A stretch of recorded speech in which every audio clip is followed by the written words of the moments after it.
நல்லா பேசுங்க, ரொம்ப நல்லா பேசுங்க.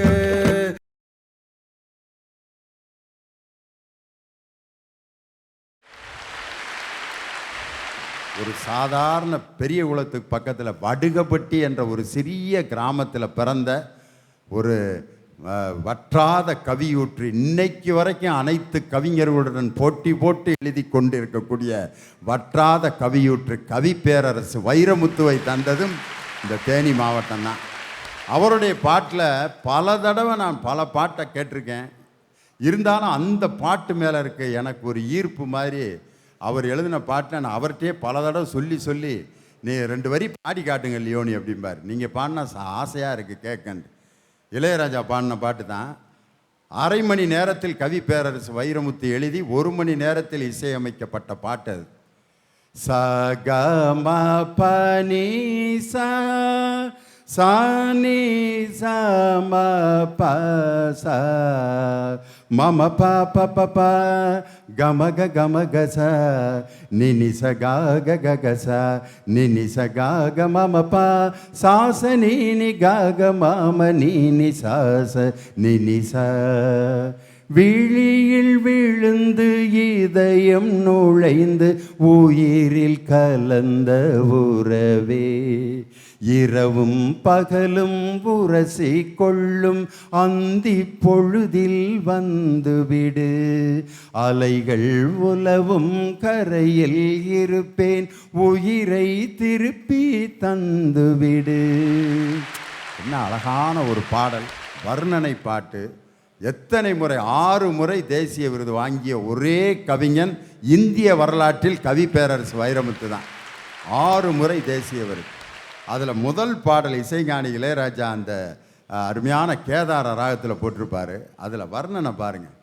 இது ஒரு பொன் மாலை பொழுது வானமகள் நாணுகிறாள் வேறு உடை பூணுகிறாள். இது ஒரு பொன் மாலை பொழுது சொல்லிகிட்டே போகலாம் தேனி மாவட்டத்தினுடைய சிறப்பை. எனக்கு தேனி மாவட்டத்தில் ரொம்ப மிகப்பெரிய சிறப்பு எதுன்னா, முல்லை பெரியாறு அணை. அதை கட்டி அந்த பென்னி குயிக் என்ற அவருடைய கால் பாதத்தை தொட்டு நம்ம கும்பிடணும். அந்த ஊரில் இருக்கக்கூடிய தண்ணீர் நமக்கு பயன்பட வேண்டும் என்பதற்காக கட்டப்பட்ட அந்த அணை இருக்குது பார்த்தீங்களா, அது மிகப்பெரிய ஒரு 1000 பள்ளிக்கூடங்களை கட்டியதை விட ஏழை மக்களுடைய பசியாறுவதற்காக நீர் அந்த இடத்துலேருந்து வரணும்னு கட்டிய அந்த மகா மனிதனை இந்த நேரத்தில் நம்ம நன்றியோடு நினச்சி பார்க்கணும். அதற்கடுத்து வீணா போகின்ற நீரினை வைகை அணை என்று பெருந்தலைவர் காமராஜர் கட்டினார் பாருங்க, வைகை நீர்த்தேக்கம். அதுவும் இந்த மாவட்டத்தினுடைய மிகப்பெரிய சிறப்பு. சமுதாயம் பெண்மையை போற்றுகிறதா தூற்றுகிறதா? என்னுடைய வாழ்க்கையே ஒரு பெண்ணை, ஒரு கணவனும் சரி, கணவன் வீட்டாரும் சரி, இந்த சமுதாயமும் சரி, எந்த அளவிற்கு மதித்து உயர்த்தி உள்ளது அப்படிங்கிறதுக்கு என் வாழ்க்கையே ஒரு உதாரணம். எங்கள் அப்பா ராஜ் ஆர் தமிழ்ச்செல்வி. எங்கள் அப்பா கொடுத்தது அந்த ஒரு இனிஷியல் மட்டும்தாங்க. 12வது முடிச்சிட்டோன்னா எனக்கு கல்யாணம், ஏன்னா என் குடும்ப சூழ்நிலையின் காரணமாக. அதுக்கடுத்து என் கணவர் எந்த அளவுக்கு என்னை மதிச்சாருன்னு சொல்கிறேங்க. இன்னைக்கு நான் ஒரு MA, BEd, MPhil, PhD, DCEd, DPTT, NHI, MSc in yoga and assistant professor in யோகான்னு சொல்லி என் பேருக்கு பின்னாடி இத்தனை டிகிரியை கொடுத்தது யாருன்னா என் கணவருங்க. ஐயா, என் கணவன் மட்டும் இல்லைங்க ஐயா, இந்த சமுதாயமும் என்னை எப்படி மதித்து உயர்த்துச்சு தெரியுமா? நான் வேலை பார்க்குற இடத்துல ஒரு சாதாரண லேப் அசிஸ்டண்டாக போனேங்கய்யா அந்த காலேஜில் நான் வேலைக்கு. அப்போ என் கூட இருக்கிறவங்களாம் நான் ஏதாவது ஒரு நல்ல நிகழ்ச்சியோ அல்லது ஏதோ ஒரு இதில் கலந்துட்டு வந்தோன்னே என்னை உன்னால் முடியும், நல்லா பண்ணுன்னு சொல்லி என்னை தட்டி கொடுத்து அந்த கூட வேலை பார்த்தவங்களும் சரி, அதுலேயும் சரி, என்னோட கல்லூரி செயலாளரை பற்றி நான் இந்த இடத்துல சொல்லியே ஆகணும். நான் கம்பத்தில் இருக்கிற ஒரு கல்லூரியில் வேலை பார்த்துக்கிட்டு இருக்கேன். தமிழ்ச்செல்வி, ஒன்னால் முடியும்ப்பா, ஒன்னால் முடியும்னு சொல்லி ஒவ்வொரு தடவையும் என்னைய ஊக்கப்படுத்தி ஒரு சாதாரண லேப் அசிஸ்டண்டாக போன என்ன இன்னைக்கு அந்த கல்லூரியில் ஒரு தமிழ் பேராசிரியரை உயர்த்தி இருக்குன்னா இந்த சமுதாயம் ஒரு பெண்ணுக்கு இதை விட என்னங்கய்யா மதிப்பு கொடுக்கணும்? உங்களுக்கு உங்கள் கணவர் எல்லாம் பாசிட்டிவாகவே சொல்லியிருக்காங்க. நீ முன்னேறு, நீ நல்லா உன்னுடைய செயல்பாடுகள் எங்களுக்கு ரொம்ப பிடிச்சிருக்கு இப்படின்னு சொன்ன ஆளுகளையா இப்போ லிஸ்ட்டு கொடுத்துக்கிட்டு இருக்கீங்க. கண்டிப்பாக ஒரு ஆளாவது உங்களை உங்கள்கிட்ட டிகிரியை படித்து நீ என்னத்தை கிழிக்க போகிற அப்படின்னு கண்டிப்பாக கேட்டிருப்பேன் ஒருத்தன். இப்போ இவ்வளோ பேர் பாராட்டினவங்களை விட அந்த இடையில நக்கல் பண்ணான் பார்த்தீங்களா, அவன் தான் உங்களை வளர வச்சானே ஒழிய அவன் சொன்ன அந்த கூற்று தான் இப்படி நம்மளை சொல்லிட்டானே இன்னும் 2 டிகிரி நம்ம படிக்கணும்னு உங்களை அடுத்த கட்டத்துக்கு தள்ளிட்டு போனவன் அவன் தான். ஊக்குவிப்பவனை கூட சரியான முறையில் ஊக்குவித்தால் அவனும் ஒரு நாள் தேக்குவிப்பான் என்பார்களே, அந்த மாதிரி நம்ம எடுத்துக்கிற நம்ம பார்க்கிற பார்வையிலையும் நம்ம மனப்பான்மையும் தான் முக்கிய காரணம். சமுதாயத்தில் பெண்கள் நிச்சயம் மதிக்கப்படுகிறார்கள் என்று கூறி, இந்திய தேசம் எப்படி தேசம் தெரியுங்களா, அனைத்தையுமே பெண்ணின் அம்சமாக பார்க்கக்கூடிய புண்ணிய தேசத்துல வந்து பிறந்துட்டு பெண்ணை மதிக்கலன்னு சொன்னா எப்படிங்கம்மா? விவேகானந்தர் சொல்லியிருப்பார், ரொம்ப அழகா சொல்லியிருப்பார், உலக இலக்கியங்கள் முழுவதும் தேடினாலும் நீங்கள் 1000 ராமனை வேண்டுமானால் கண்டுபிடிக்கலாம், ஆனால் ஒரு சீதையை கண்டுபிடிக்க முடியாதுன்னு சொல்லியிருப்பார். அதே ராமன் கூட தன்னை நிரூபித்துக் கொள்ள, தன்னை தெய்வம்னு நிரூபிக்க பல அவதாரங்கள் எடுத்தான். ஆனா சீதை ஒரே அவதாரத்தில் தன்னை தெய்வமாக நிரூபித்தவள் என்றால் அதுதான் பெண்மைக்கு கிடைச்ச மதிப்பு. ஒன்றும் இல்லைங்கய்யா, வெளிநாட்டுக்கு வேலை பார்க்கணும்னு போவான், ஆனா அவன் கல்யாணம்னு கட்டிக்கிறான்னா எங்க வருவான் தெரியுமா? இந்திய நாட்டில் வந்து இந்திய பெண்ணை தான் திருமணம் செய்து கொள்ள விரும்புவான் என்றால் அதுதான் இந்திய பெண்மைக்கு இருக்கக்கூடிய அந்த பண்பு. பி. சுசிலா மேடத்தை பத்தி எல்லாருக்குமே தெரியும். அவங்க பாடல்களை நிறைய கேட்டு ரசிச்சிருப்போம். ஆந்திராவில் பிறந்து தெலுங்கை தமிழ் மொழி தாய்மொழியாக கொண்டிருந்தாலும் கன்னடம், மலையாளம், தமிழ்னு சொல்லி 6 மொழிகளில் சுமார் 18,000 பாடல்களை பாடி இன்னைக்கு கின்னஸ் சாதனை படைச்சு ஒரு பெண் உயர்ந்திருக்கிறாள் என்றால் சமுதாயம் அந்த பெண்ணை எந்த அளவிற்கு மதித்திருக்கிறது, போற்றி இருக்கிறது என்பதுதான் உண்மை. ஐயா சுசிலா மேடத்தை பத்தி ஐயா ஏதாவது? சுசிலா அம்மாவனுடைய பாடல்களை பற்றி சொல்லணும்னா அதுக்கு ஒரு தனி மேடை போடணும். தனி நல்லா பேசுங்க, நல்லதையே பேசுங்கிற தலைப்பை மாற்றி நல்லா பாடுங்க, நல்லதையே பாடுங்கன்னு ஒரு தலைப்பு கொடுத்து பி. சுசிலான்னு ஒரு ஹெட்டிங் கொடுத்தா லியோனி 3 மணி நேரம் பேசிகிட்டு இருப்பேன். அவ்வளவு பாடல்களை பாடிய ஒரு அருமையான குயில், கான குயில் பி. சுசிலா அம்மா. அவங்களுடைய சிறப்பில் ஒன்று சொல்லணும்னா, யார்னிங்கிற படத்தில் ஒரு ஹிந்தி டியூனர், அந்த டியூனை வந்து அவங்க பாடுறாங்க. அவங்க பாடின பாட்டை ஏற்கனவே பாடின லதா மங்கேஷ்கர் திரும்ப கேட்குறாங்க அந்த பாட்டை. அவங்க பாடின பாட்டு என்னன்னா ஹிந்தி டியூன். நானே வருவேன் இங்கும் மங்கும், நானே வருவேன் வருவேன் வருவேன், என் கண்கள் உன்னை காணாமல். இந்த பாட்டை லதா மங்கேஷ்கர் கேட்டுட்டு அங்கேருந்து ஃப்ளைட் பிடிச்சி சென்னைக்கு வந்து பி. சுசிலா அம்மா வீட்டை தேடி கண்டுபிடிச்சி பாராட்டிட்டு போனாங்க. ஆனால் ஹிந்தியில் அமைத்த டியூனை முதல்ல நான் பாடினேன். அதே டியூனை என்னை விட அழகாக பாடியவள் நீதான் சொல்லி அங்கேருந்து வந்து முத்தம் கொடுத்து சென்றார். அப்படிப்பட்ட ஒரு குயில் லதா மங்கேஷ்கர். இவ்வளோ பெரிய சிறப்புகளுக்கு சொந்தக்காரங்க. சட்டமோ திட்டமோ என்னதான் பண அளவு நிறைஞ்சு இருந்தா கூட பெண்ணுக்கு பாதுகாப்பு மட்டும் தின அளவு கூட இல்லைங்க ஐயா. சட்டமும் திட்டமும் இருந்தா கூட பெண்ணால இன்னும் அவளோட வட்டத்தை விட்டே வெளியே வர முடியலைங்க ஐயா. இதற்கெல்லாம் காரணம் என்ன? மீண்டும் நம்ம சமூகம் போட்டு வச்ச வேலையப்படி. அந்த காலத்துல அழகா பெண்ணை பத்தி பாடுறாங்க ஐயா. பூவுக்குள் ஒளிந்திருக்கும் கனி கூட்டம் அதிசயம், வண்ணத்து பூச்சியுடம்பில் ஓவியங்கள் அதிசயம், குருநாதர் இல்லாத குயில் பாட்டு அதிசயம், அதிசயமே அசந்து போகும் பெண்கள் எங்கள் அதிசயம். அப்படி பணம் இந்த காலத்துல பாடுறாங்கய்யா பாட்டு. என் வாழ்க்கை பாலாக பிறந்தவளே, அதோட பின் குறிப்பு வேற கேளுங்க. பொண்ணுங்களை எல்லாம் குத்தம் சொல்ல மாட்டேன், நீ மட்டும்தான் மோசம். இப்படி எங்களை மிதிச்சுக்கிட்டே இருக்காங்கய்யா. ஆண் காலாலும் ஆதிக்க காலாலும் நாங்க மிதிக்கப்பட்டா கூட மண்ணுல ஒண்ணு மங்கி போலங்கய்யா. மீண்டும் மண்ணோட வளம் காக்க இதோ வர்றோங்க ஐயா. சிங்கம் சிங்கிளாதான்யா வருது. அருமையான பாட்டு. ஜீன்ஸ் படத்தில் கவி பேரரசு வைரமுத்து எழுதுன பூவுக்குள் ஒளிந்திருக்கும் கனிக்கூட்டம் அதிசயம்னு. இப்போ எல்லாம் பாட்டு எழுதுறது ரொம்ப ஈஸி. ஒரு படத்தில் எழுதியிருக்கான், திரிசா இல்லாட்டி நயன்தாரான்னு ஒரு படத்து பேரை பாருங்களேன். அதில் எழுதியிருக்கேன், ஒரு கவிஞர் புலப்பத்து போய் இப்படி அப்படி அப்படி அப்படி அப்படி அப்படி இப்படி இப்படி இப்படி இப்படி அப்படி அப்படி அப்படி இப்படி இப்படி இப்படி அப்படி அப்படி அப்படி அப்படி இப்படி இப்படி இப்படி அப்படி அப்படி அப்படி அப்படி ஏன் பிட்டு படண்டி ஏன் பிட்டு படண்டி ஏன் பிட்டு படண்டி. அதில் எவன் கிழவன் எவன் குமரனே தெரில. தாவணி மாதிரி ஒன்றை கட்டிக்கிட்டு ஒருத்தன் தாடியை வளர்த்துக்கிட்டு டக்கட டக்கட டக்கடன்னு ஆடுறேன். இது எந்த அந்த படத்தையெல்லாம் படத்து லிஸ்ட்டில் சேர்க்கிறதானே தெரில. பெண்கள் நம்ம நாட்டினுடைய கண்கள் ஐயா. அவர்களின் இமைகள் இறங்கி விட்டா இவ்வுலகமே இருண்டு விடுங்க ஐயா. அதை நீங்க உணர்ந்துக்கோங்க. நீங்க என்னதான் எங்களுக்கு சட்டம் போட்டாலும் அதையெல்லாம் நாங்க உடைச்சிட்டு புது சரித்திரம் படைக்க வரோங்க ஐயா. வாடி ராசாத்தி புதுசா ரவுசா எலசா திரிவோம் வாடி வாலாட்டி. தங்கமொன்னு ஊரு ஒன்ன மேல தூக்கி வைக்கும், திண்டுக்கல் பூட்டு 2 மாட்டி பூட்டி வைக்கும். விட்டு வாடி ராசாத்தி உன்னை நீயே காப்பாத்தி. பொட்ட புள்ள போக உலகம் பாதை போட்டு வைக்கும், போட்டு வச்ச பாதை போய் முட்டு சந்தை பார்த்து நிற்கும். விட்டு வாடி ராசாத்தி ராசாத்தி ராசாத்தி ராசாத்தி வாடி. இதோ வர்றாங்கய்யா வரோம். பாரதி கண்ட புதுமை பெண்கள் எங்கே? இதோ இங்கே அதோ அங்கய்யா. தயவு செய்து இனியும் எங்களை மிதிக்காதீங்க, ரொம்ப வலிக்குது. இனிமேலாவது மதிச்சு வாழுங்க. ஏன் தெரியுமா சொல்றேன்? ஏன்னா நம்ம வருங்கால பாரதியுடைய கை யார் கையில் இருக்குன்னு நினைக்கிறீங்க? என்ன மாதிரி இளமையான அழகான பெண்கள் கையிலையா இருக்கு.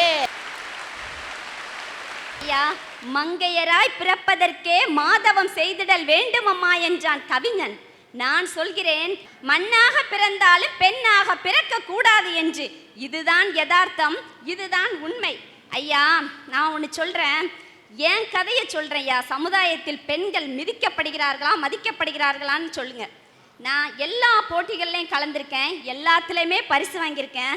நான் வாங்கின பரிசில் 2 பரிசை என் வாழ்க்கையிலே மறக்க முடியாது.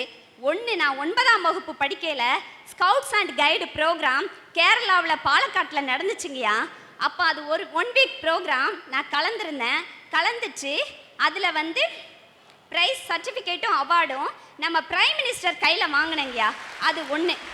2வது, நான் வாங்கின இன்னொன்று, அதை வாங்கினதில் நான் மறக்க முடியாத பரிசு 1998 திண்டுக்கல்ல உடுமலைப்பேட்டையில் லியோனி சார் கூட ஒரு தொலைக்காட்சியில் நான் அரட்டையரங்கம் பேசியிருக்கேன் ஐயா. அப்போ என் வீட்டுக்கு ஃபோன் பண்ணி, அப்பா லியோனி சார் கூட நான் அரட்டையரங்கம் பேசியிருக்கேன்ப்பா, அது டிவியில் வரும், எல்லாரும் பாருங்கப்பான்னு சொன்னேன். அப்போ எங்கள் அப்பா என்ன சொன்னாங்க தெரியுமா?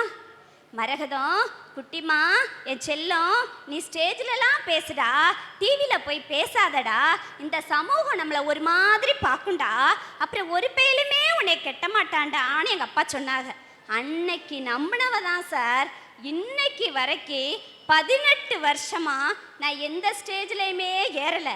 அதுக்கப்புறம் எனக்கு டிவியில் நான் பார்க்குற ஒரே ப்ரோக்ராம் பட்டிமன்றம் தான். நான் எதுக்காக இந்த 18 வருஷம் ஸ்டேஜ் ஏறலை தெரியுமாங்கய்யா?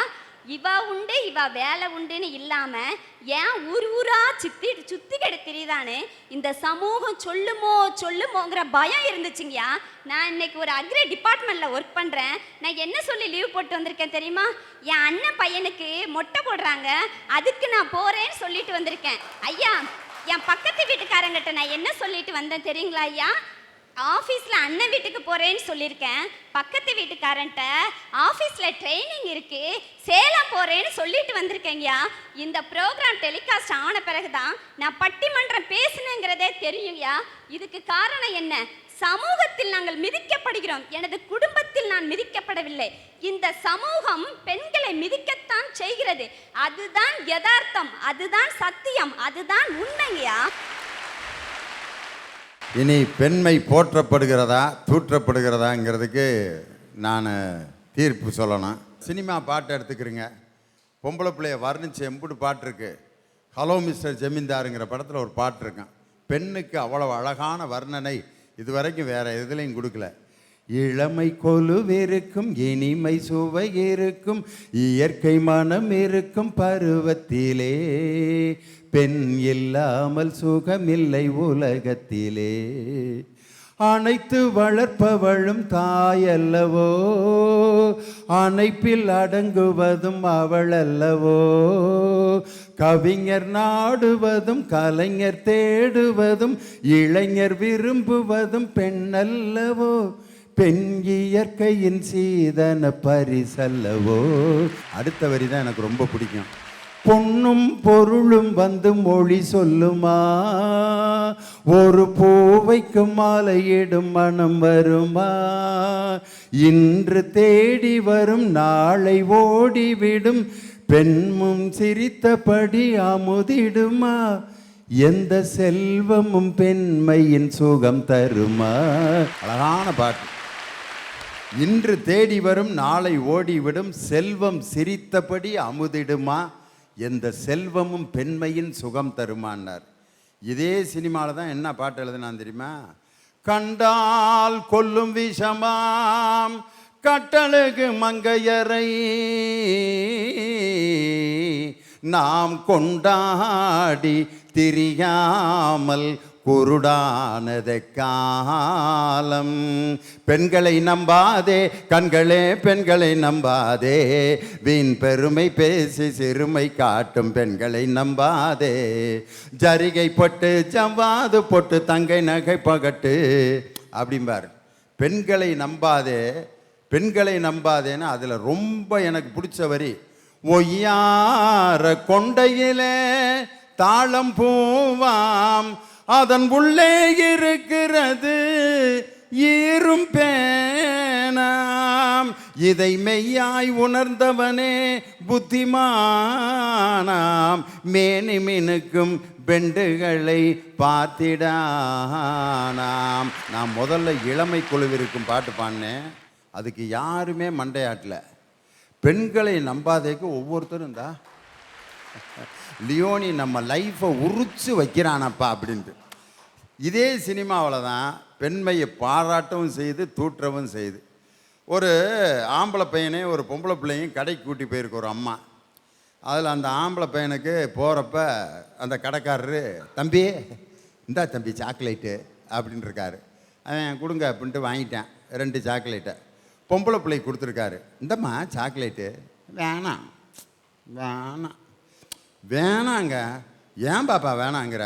வேணாம் அப்படின்னா, இல்லை இல்லை உங்கள் அண்ணன் வாங்கிட்டு போயிருக்கேன், அப்புறம் நீ வாங்க வேணாமா அப்படின்ட்டு அவர் கை நிறைய அள்ளி அந்த பிள்ளைகிட்ட கொடுத்துட்டாரு.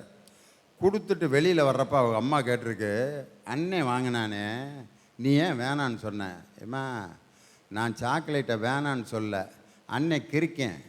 அவர் சாக்லேட்டை கொடுத்தோன்னே 2 தான் கையில் எடுத்து கொடுத்தாரு, ஒன்றே வாங்கிட்டு வந்துட்டான். நான் வேணான்னு சொன்னதுனால அவர் கை பெரிய கை, அவ்வளவு சாக்லேட் அள்ளி என்கிட்ட கொடுத்தாரு. அண்ணன் 2 சாக்லேட் தான் வாங்கிட்டு வந்தான், நான் 8 சாக்லேட் வாங்கிட்டு வந்திருக்கேன். நான் புத்திசாலியா அவன் புத்திசாலியான்னு கேட்டுச்சு. ஒரு சாக்லேட் வாங்கிறதுக்குள்ளே எவ்வளவு நுட்பமாக ஒரு பெண் குழந்தை சிந்திச்சிருக்கு பார்த்தீங்களா?